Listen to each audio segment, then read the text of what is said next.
We're checking in now with our late news regular money man Scott Phillips, Chief Investment Officer at the Motley Fool. Good evening, Scott. Now, a big headline today. The average full-time salary in Australia has passed $100,000 for the first time. Now, wages are important for households trying to keep up with inflation, of course, but I guess that could also be part of the problem. Jane, good evening. You've absolutely laid out the case perfectly there. Yeah, apparently some confidential Treasury information obtained by the Australian Financial Review, giving those two pieces of information for the first time. The average Australian wage, full-time wage, is over $100,000. Now, that's the average. So you put together a couple of well-paid CEOs, a couple of people doing it tough, and the average might still be 100 grand. So it's not just necessarily representative, but it is a milestone of sorts. As you say, though, the big challenge here is the Treasury analysis also suggests that wages are now a significant part of the inflation problem. The Reserve Bank's been talking about a concern of this for quite a while now. Most people would like to believe it's not true because we want all to get paid more. The simple reality is wages are now adding to inflation at a time when the RBA is still trying to bring it back down.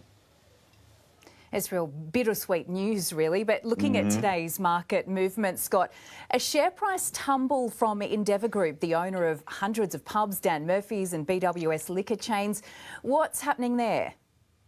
Yeah, that's right. 350 pubs around the country, if you can believe that. This is an interesting one, Jane, because we are going through some economic slowdown. We all know that. There is a belief that pubs and bottle shops tend to be pretty recession resistant, pretty resilient to economic downturns. At the moment, though, we're seeing significantly slowing sales. Endeavour Group saying that over the last 6 months, ending December 31, their sales are up only 2.5%. Not only that, over the past 7 or so weeks, that's even further fallen to about 1%. In other words, the growth in sales barely in positive territory. Turns out maybe we're not enjoying a drink as much as we used to. OK, and on the other hand, it was a good day for e-commerce retailers like Kogan.com and Adore Beauty. This has been really incredible. The last sort of 3 or 4 months, retail across the board is doing really, really nicely. We also saw Adairs and Lovisa, the costume jewellery business, also doing really well today, share price-wise. Investors are getting a lot more confident, I think, in what will be eventually a retail rebound. We don't know when. Kogan going from loss to profit. Adore also delivering a profit. So there is some sense that these otherwise up-and-coming e-commerce retailers are starting to mature and investors jumping on board. Now, the federal government has also flagged changes to the HECS student loan scheme. What's being proposed, Scott, and what does it mean in the long term?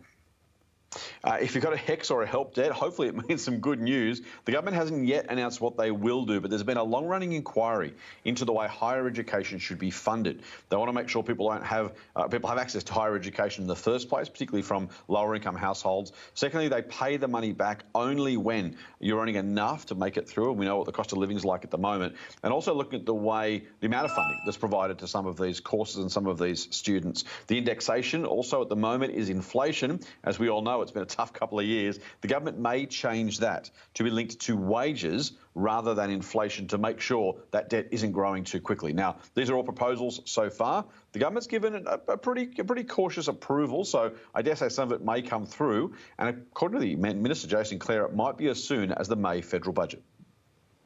OK, making uni more accessible is certainly a good thing. And finally, what are the US futures pointing to tonight? Yeah, really important part of, by the way, improving the national productivity, which would be great. Futures, unfortunately, not quite so positive, at least now. Not a big decline, but at the moment, down about 0.1%. OK, Scott, thanks again for joining us on the Late News. Thanks for having me, Jane.